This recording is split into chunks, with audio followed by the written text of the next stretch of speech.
Yan mga kamasong, ngayon nandito tayo sa San Sebastian na Church. Magkakandak tayo ng flashing rito kasama ang Team Flood Control 1 headed by Engineer Bernard Cadonga tsaka Highway Division 1. Yan.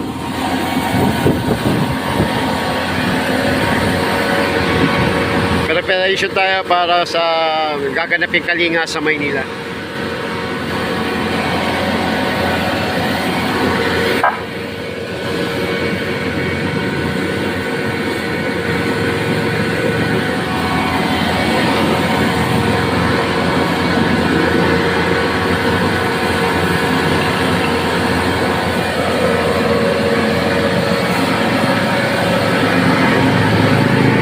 Tama kalsada.